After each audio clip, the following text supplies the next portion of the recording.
بسم اللہ الرحمن الرحیم۔ السلام علیکم دوستو۔ حضور اکرم صلی اللہ علیہ وآلہ وسلم کی پیدائش سے صرف 55 دن پہلے یمن کا بادشاہ ابرہ ہاتھیوں کی فوج لے کر کعبہ ڈھانے کے لیے مکہ پر حملہ آور ہوا تھا۔ اس کا سبب یہ تھا کہ ابرہ نے یمن کے دارالسلطنت صنعا میں ایک بہت ہی شاندار اور عالیشان گرجا گھر بنایا اور یہ کوشش کرنے لگا کہ عرب کے لوگوں کی بجائے خانہ کعبہ یمن آ کر اس گرجا گھر کا حج کیا کریں۔ جب مکہ والوں کو یہ معلوم ہوا تو قبیلہ کنانہ کا ایک شخص غیظ و غضب میں جل بن کر یمن گیا اور وہاں کے گرجا گھر میں پخانہ کر کے اس کو نجاست سے لت بدھ کر دیا۔ جب ابرہ نے یہ واقعہ سنا وہ طیش میں آپے سے باہر ہو گیا اور خانہ کعبہ کو ڈھانے کے لیے ہاتھیوں کی فوج لے کر مکہ پر حملہ کر دیا اور اس کی فوج کے اگلے دستے نے مکہ والوں کے تمام اونٹوں اور دوسرے مویشیوں کو چھین لیا۔ اس میں 200 یا 400 اونٹ عبد المطلب کے بھی تھے۔ حضرت عبد المطلب کو اس واقعے سے بڑا رنج پہنچا، چنانچہ آپ اس معاملے میں گفتگو کرنے کے لیے اس کے لشکر میں تشریف لے گئے۔ جب ابرہ کو یہ معلوم ہوا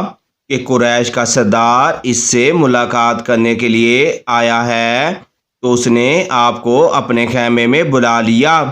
اور جب حضرت عبد المطلب کو دیکھا، ایک بلند قامت، روبدار اور نہایت ہی حسین و جمیل آدمی ہیں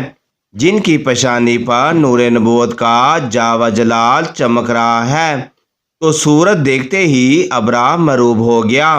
اور بے اختیار تخشائی سے اتر کر آپ کی تعظیم و تکریم کے لیے کھڑا ہو گیا اور اپنے برابر بٹھا کر دریافت کیا کہ کہیں سردار قریش یا آپ کی تشریف آوری کا کیا مقصد ہے۔ حضرت عبد المطلب نے جواب دیا کہ ہمارے اونٹ اور بکریاں وغیرہ جو آپ کے لشکر کے سپاہی ہانک لائے ہیں، آپ ان سب مواشیوں کو ہمارے سپرد کر دیجئے۔ یہ سن کر ابرہ نے کہا کہ اے سردار قریش، میں تو یہ سمجھتا تھا کہ آپ بہت ہی حوصلہ مند اور شاندار آدمی ہیں، مگر آپ نے مجھ سے اپنے اونٹوں کا سوال کر کے میری نظروں میں اپنا وقار کم کر دیا ہے۔ اونٹ اور بکریوں کی حقیقت ہی کیا ہے؟ میں تو آپ کو کعبے کا توڑ پھوڑ کر برباد کرنے کے لیے آیا ہوں، آپ نے اس کے بارے میں کوئی گفتگو نہ کی۔ حضرت عبد المطلب نے کہا کہ مجھے تو اپنے اونٹوں سے مطلب ہے،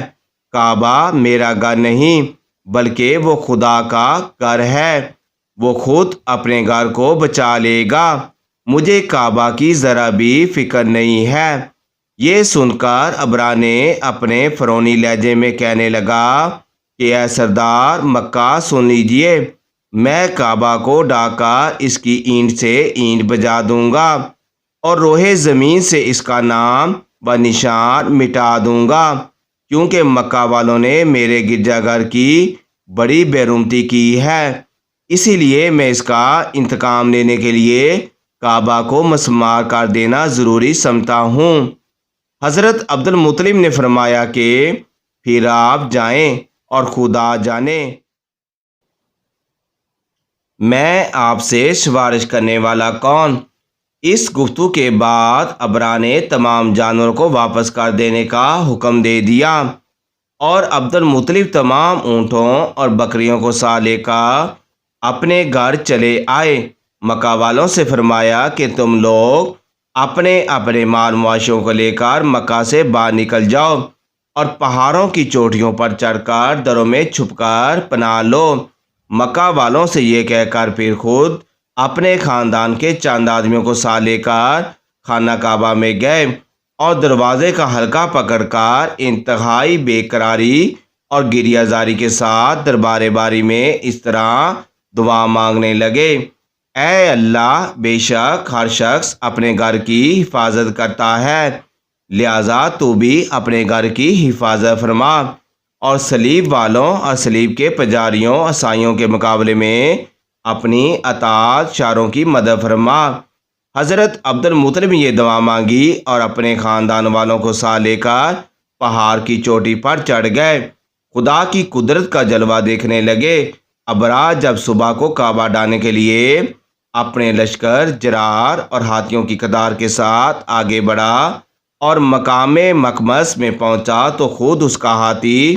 جس کا نام محمود تھا، ایک دم بیٹھ گیا اور چند مارا اور بار بار لکھارا، مگر ہاتھی نہیں اٹھا۔ اس حال میں کیرلائی ابابیلوں کی شکل میں نمودار ہوا، ننھے ننھے پرندے جن کے جن، جن کی چونچ پنجوں میں 3 کنکریاں تھیں، سمندر کی جانب سے حرم کعبہ کی طرف آنے لگے۔ ابابیلوں کے ان لشکروں نے ابرا کی فوج پر اس زور و شور سے سنگ باری شروع کر دی۔ ان کی آن میں ابرا کے لشکر، اس کے ہاتھیوں کے پرکچے اڑ گئے۔ ابابیل کی سنگ باری خداوند و قہر و جبار کے قہر و غضب کی ایسی مار تھی، جب کوئی کنکری کسی فیل سوار کے سر پر پڑتی تھی تو وہ اس آدمی کے بدن کو چیرتی ہوئی ہاتھیوں کے بدن سے پار ہو جاتی تھی۔ ابرا کی فوج کا ایک آدمی بھی زندہ نہیں بچا اور سب کے سب ابرا اور اس کے ہاتھیوں سمیت اس طرح ہلاک و برباد ہو گئے کہ ان کے جسموں کی بوٹیاں ٹکڑے ٹکڑے ہو کر زمین پر بکھر گئیں۔ چنانچہ قرآن مجید کی سورہ فیل میں خدا قدس نے اس واقعے کا ذکر کرتے ہوئے ارشاد فرمایا ہے کہ یعنی اے محبوب، کہ آپ نے نہ دیکھا آپ کے رب نے ان ہاتھیوں والوں کا کیا حال کر ڈالا، کیا ان کے داؤ کو تباہی میں نہ ڈالا اور ان پرندوں کی ٹکڑیاں بھیجی تاکہ ان کنکر کے پتھروں سے ماریں تو انہیں چبائے ہوئے بنس جیسا بنا ڈالے۔ جب ابرا اس کے لشکر کا یہ انجام ہوا تو عبد المطلب پہاڑ سے نیچے اترے اور خدا کا شکر ادا کیا۔ ان کی اس کرامت کا دور دور تک چرچا ہو گیا۔ تمام اہل عرب ان کو ایک خدا رسیدہ بزرگ کی حیثیت سے قابل احترام سمجھنے لگے۔